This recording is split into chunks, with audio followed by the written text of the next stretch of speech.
What is up, you guys? I'm Charmx, and today I'm going to be reacting to Film Theory, The Cost of Disney's Darkest Business, brackets Pinocchio by the film theorist. So we're back again to destroy another classic movie. Wonderful. Anyway, hopefully this is going to be quite interesting. I'm not really sure what we're getting into here. I mean, what is Pinocchio? What? Disney's Darkest Business and Pinocchio. What, so Pinocchio's the darkest business? I am confused. Anyway, with that being said, the original links to the description. Make sure you go subscribe to the film theorist. Without any further ado, let's begin. Okay, so everyone always thinks about Pinocchio's nose because it's quite literally right there in your face. But have you ever considered this? In order to keep standing, Pinocchio would need to bend backwards significantly to balance out the added weight of that branch, and eventually even the bird's nest at the end. But look, Pinocchio isn't leaning back at all to compensate, which... You must have some really strong muscles. However, I mean, if he's having this problem where, you know, his nose grows, he's been having that ever since he was a kid, his muscles would have developed to deal with that kind of weight, right? Got you there, Matt! I am such an idiot. I'm editing this right now, and just listening to me say that, oh my goodness, I'm so stupid. Like, he just became alive, right? He didn't have a chance to grow. He's not an actual kid. What am I saying? Anyway, so yeah, I'm wrong there. Which means that he must have some kind of counterbalance growing in his, oh my. I like big butts and I cannot lie.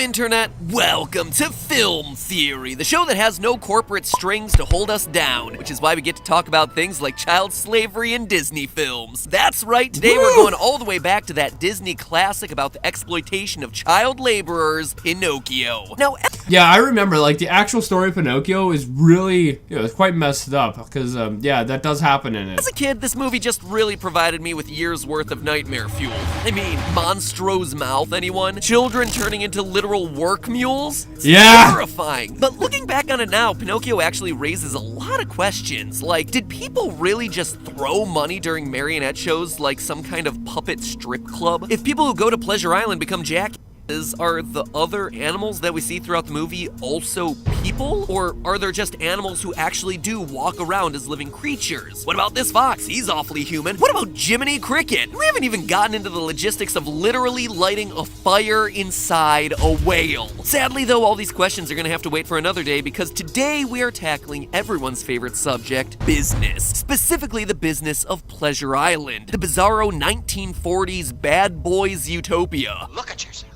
Smoking. Playing pool. Today's episode How is playing pool bad? Come on now. is all about the incredibly scary reality that Pleasure Island, as we see it in the movie Pinocchio, could have actually existed in real life. Yeah, it's Las Vegas. I like to call this episode How to Succeed in Child Slavery Without Really Trying. But first, a recap, because I can't assume that you guys have seen this. Pinocchio is really old at this point. I mean, to kids nowadays, Tangled is probably like the furthest back they go and call it a Disney classic. Oh boy! Anyway, this guy named Geppetto is a clockmaker in a vaguely European Disney-esque country around the turn of the century, who makes a marionette named Pinocchio and then wishes for him to become a real boy. I wish that my little Pinocchio might be a real boy. The blue fairy comes down and grants his wish, but in a pure dick move, only grants the wish halfway, because apparently fairies can just do that for the lols. I've given you life because tonight, Geppetto wished for a real boy. Am I a real boy? No. He wished for a real boy, but screw him. No, Pinocchio. So instead of Pinocchio becoming a real boy, he instead becomes a living puppet monster. Geppetto wakes up, sees that his marionette has come to life, and like anyone would do in this situation, goes back to sleep. The next morning, though, he then shoves Pinocchio out the door saying, "Hey, you've existed for 12 hours now, surely you can figure out school, right?" On the way, Pinocchio meets two foxy swindlers, honest. Yeah, now that you think of it, that doesn't make any sense. It doesn't really make any sense. But I miss this kind of like animation. Not maybe the story behind it because it's messed up, but just like the way it's drawn, the hand drawn. I love that. Everything nowadays is all 3D. I mean, sure, it can look really good because, you know, like Disney and whatnot, they put a lot of money behind their animations and they get really good quality and they look really good. But there's just something there's just something about the hand-drawn ones that I like more. To John, Foulfellow, and Gideon, who proceed to swindle Pinocchio several times into doing multiple stupid things, like becoming an actor. Go ahead. Make a fool of yourself. Until finally leaving with them to Pleasure Island along with a horde of kidnapped children. Once Pinocchio and the small army of young boys arrive at Pleasure Island, they drink, smoke, trash a mansion, and destroy all the rides. So basically, they become the 1940s equivalent of Team 10. Every day, bro. Oh! Roasted. But every good vacation has to come to an end, and the boys start to regret all that indulgence when they start turning into literal donkeys. What's he think I look like? A jackass? It's revealed that the big scheme behind the entirety of Pleasure Island is to Nice little joke there. transform boys into donkeys, who are then sold off to work in salt mines while the owners of Pleasure Island make themselves a hefty little profit. Or is there actually a profit to be had here at all? This whole thing sounds so ridiculous and far-fetched. Is there any chance that kidnapping kids, transforming them into donkeys, and then selling them off to the highest bidder is actually a profitable business venture? I mean, look at this. The kids destroy the amusement park. So should the owners of Pleasure Island just scrap their half-assed plans, or I guess in this case, fully plans, and just sell off the park to become yet another Six Flags? No, they shouldn't. Child kidnapping and donkey sales are actually surprisingly profitable, and I'm about to show you how. MatPat's Google search history must be quite interesting. Like, if you just think of it, like, the crap he has to look up for this, it would be quite interesting. Disney episodes fun. So the first question is, how much is a donkey actually worth? Going by EquineNow.com's prices, it seems like most jackasses today sell between $500 and $2,000 each. Wow. Unless, of course, you're an MTV branded jackass, in which case you're worth $2.5 million. Since our child jackasses are certainly more intelligent than most, we'll use the $2,000 per jackass price range. You are a great donkey. You are like top donkey. Since Pinocchio happened sometime around the late 1800s or early 1900s, as indicated by the Ferris wheel first introduced in 1893, we're gonna adjust for inflation and estimate that each donkey is selling for about $76 in Pinocchio's time. And just how many of these donkeys is the coachman able to sell off in a batch? Well, to answer that, we first need to know how many little boys he's gotten himself a hold of. The best way to estimate the total donkey load isn't actually to count the boys at This is a very weird episode. Like, I knew the Pinocchio story is quite dark, but now we're going into how much the kids are worth as donkeys. Pleasure Island, but rather it's to look at how they all got there. This Mississippi-style steamboat that transports all the boys to the island also tells us how many victims we're going to be looking at. Passenger riverboats of this size with 3 decks have an absolute max capacity of 2,155 people. So given the coachman's unscrupulous morals and lax safety records, I mean, just look at the kids falling between Ferris wheel cars. We can assume that he's stuffing the maximum number of kids onto this thing as possible, especially since children are so much smaller than adults and these boys aren't carrying any luggage. So we're gonna subtract a standard 50 people to account for the boat crew of a steamer that large, which leaves us with room for a whopping 2,105 young. Now, could you fit more? Because remember, you know, kids, they weigh a lot less than actual adults. So you could technically double it, right? And you'd still have the same amount of weight on there. So you might be able to double it. So this is really lowballing. Boys, it's truly a pretty horrifying level of evil that's going on here in Pleasure Island. That's not even accounting for all the rampant racism and underage smoking. So multiplying everything out, we have 2,104 donkeys. We minus 1 because Pinocchio escapes. $76 each gives us $159,904, which might not seem like all that much, but remember, this is money way back at the turn of the century. Accounting for inflation, the coachman is looking to net a whopping $4,208,000. That's $4 million of 2018 dollars. So things are looking pretty good for the old coachman here, right? But the one thing that every businessman will tell you is that before you go walking off with your profits, you need to start calculating your overhead. And running Pleasure Island isn't a simple operation. Yeah, they destroyed it, so he's probably losing money, actually. So we need to factor in the costs of 2,000 boys drinking themselves under the table while destroying an entire amusement park. As I pointed out earlier, in just one night, a boatload of boys managed to level Pleasure Island into a desolate hellscape. It's like the world of Fallout. What's worse than a nuclear apocalypse? Oh, just 2,000 young, rambunctious boys looking to scrap, smoke, and drink. So how much is it costing the coachman to rebuild an entire amusement park every time they bring one of these boatloads over? Well, initially I calculated out every little piece of wood and every glass pane broken in here, but what I found out was that most of the repairs were actually just small items that ultimately didn't make that big of a difference on the bottom line. At most, we were looking at about $1,000 on tobacco, which translates to about 38 old-timey dollars, and about 200 inflation-adjusted dollars to restock the destroyed mansion with more old furniture for the boys to tear apart. Both of those numbers not nearly enough to hit the coachman's bottom line. The bigger ticket items, though, is where they get ya, namely the rides. If we're running this business, we're basically... Yeah, rides are so expensive. Rides are so expensive.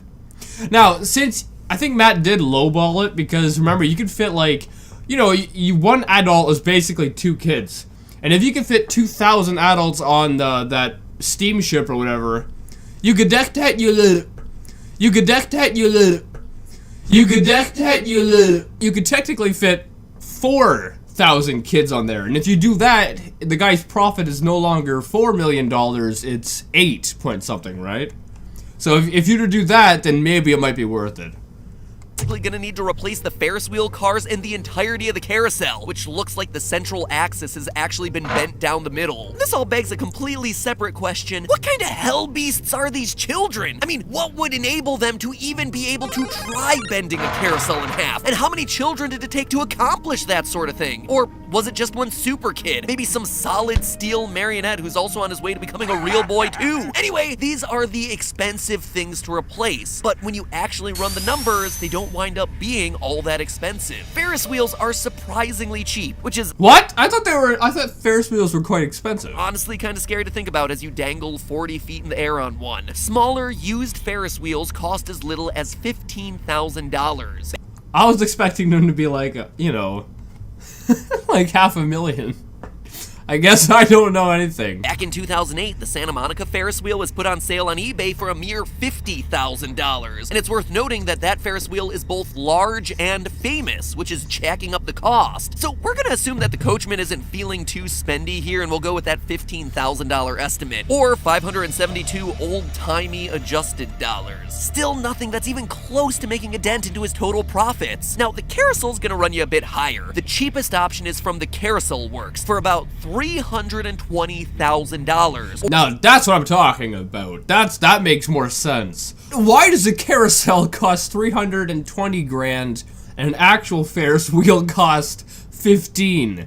That doesn't make friggin' sense.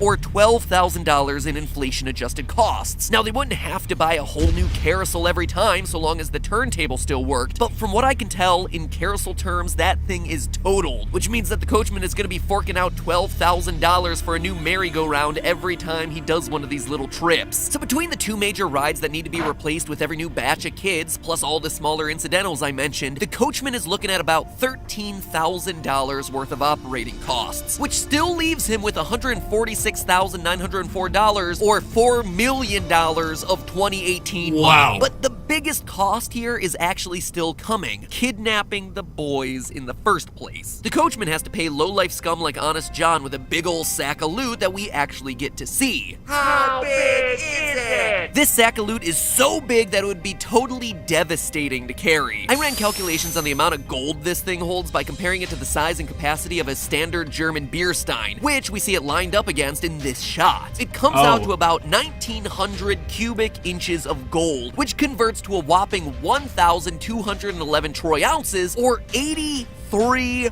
pounds of gold. Don't you be forgetting about leg day, coachman. Now, this has got to be the amount of gold traded to fill the 83 pounds of gold. Wow. entire boat. And this, by far, is the coachman's largest expense per night, coming in at $1,631,785.93 as of writing this script. That converts to $63,179 in Pinocchio's terms. Aw, poor coachman, look at all those human trafficking profits just melting away. Now our total earnings per boatload of boys has been sliced in half, coming to about $83,000. So that means he's still making like $2 million, so I guess it still is, you know, financially makes sense, I guess. $725 every time, or a bit over $2 million. Now, honestly, that wouldn't be too bad of a profit for kidnapping 2,000 children and selling them off as donkeys, but we're still neglecting one huge consideration here. This whole time, we've just been assuming that Pleasure Island was just there, but the park had to be built in the first place, and building the park is going to be a huge investment for any child kidnappers to... But he doesn't have to build it every single time, though. He wants to build it once and then just kind of like refix the things that are broken. So you don't need to take off that's not gonna cut into his profits because the park's already friggin' built. So let's look at the big ticket items here. First, there's the cost of that swell roller coaster. Even small steel cookie cutter roller coasters cost about $5 million up front to build. What? Or about $190,000 in Pinocchio's time. That cost alone is more than one night could possibly earn at Pleasure Island. So we know that this isn't the coachman's first time at the rodeo. He is truly talking from experience when he says, They never come back as boys. in order to make this business anywhere close to profitable, he's gonna need more than one boatload of boys. Now add to that the cost of actually building the structures that we see on the park grounds, including walls, a giant gate, a mansion, a tower, a pool hall, slides, and suddenly the costs start growing really fast. But it's not cutting into every single time. Ah! It's not cutting into the profits every single time. Like, the initial cost, it's like building a McDonald's. It's like, I think like $1 million or $2 million to build a McDonald's. But that's the beginning, right? But then you start making money, right? And then the money's yours. So it might have cost him a large amount of money to build the park to begin with. But after, you know, after it's already built, it's not like he's building it again, right? If that makes sense. So this doesn't make sense. This doesn't make sense. Luckily, Pleasure Island is much smaller than most amusement parks, having only a few rides and only intending to host about 2,000 guests at a time. So we'll have to do some scaled estimates based on costs of other similarly sized parks. Luckily, we can use the recent expansion of Universal's Diagon Alley for Harry Potter Land, a project that cost a reported $400 million to make. Now, that $400 million does include $100 million for the Escape from Gringotts ride, so we'll have to knock that one off, but that still leaves us with $300 million for one small section of a theme park. Even in Pinocchio's time, that is a whopping $11.4 million.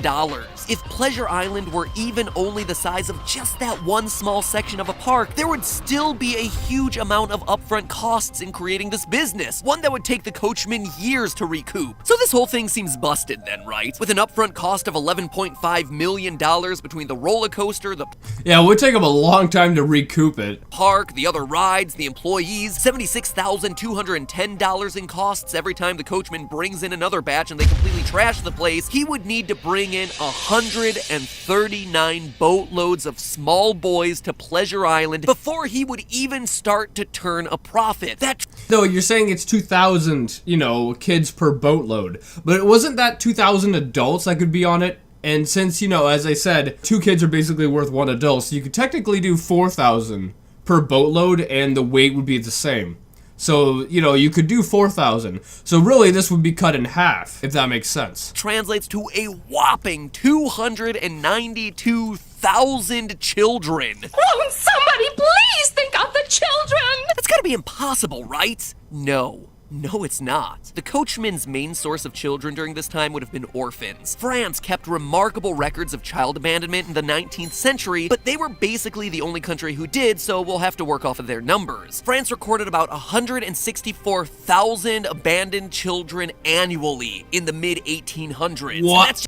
Annually. Wow. Just one of many European nations the coachman and his goons could have been traveling. If Italy and Spain had even half of those numbers, the coachman could have shockingly made his money back in less than a year from only the abandoned children of 3 European countries. Going into year 2, it's actually conceivable that he could have been running the most profitable enterprise in all of Europe. While most other countries He's the El Chapo of the 1800s. would have had no idea because they weren't even keeping records of orphans. And why? How is he able to do this? Why are there so many parentless children walking around? Because of all the wars happening in Europe during this era. Most of these orphans were children whose parents had died in the war. Those are the children that we see the coachman snatching up and reselling in an Okay, that makes more sense. I was gonna say, there must have been a lot of bad parents back then if they were giving up that many kids. No, it's because they died in the war. Unbelievable twist. The supply of abandoned children during this time period in this part of the world was so incredibly high that the coachman could have actually pulled off kidnapping and reselling 292,000 children, making it one of the most heinous and cold-blooded acts in history. This is the truly horrifying levels of evil that we see at play in Pinocchio. And worst of all, the coachman totally gets away with it in the movie. Old school Disney is pretty hardcore, but Oh yeah, they went crazy back in the day with Disney. Disney was pretty dark back in the day. Pinocchio is especially brutal because in this case, we never see any kind of justice served to any of the villains in this film. In our quote-unquote good ending, the only one we see getting rescued is Pinocchio. He's the only one. All of the other 2,000 children that we see enter Pleasure Island, that we actually watch get transformed into donkeys, all of them don't escape, all of them don't have a blue fairy protecting them, all of them get sold off into the salt mines to the highest bidder, and the coachman and Honest John and Gideon are all left to run their business for another day. Anyway guys, I hope you liked this video. This is really dark. This is really dark. And I knew Disney back in the day. They made some pretty dark stuff, but this seems to be a little bit darker than I was thinking. But anyway, if you did like it, make sure you give it a thumbs up, possibly share with a friend. If you're new, and subscribe to the family. Also, make sure you go subscribe to the Film Theorist. And with that being said, I'll see you guys next time. Woo!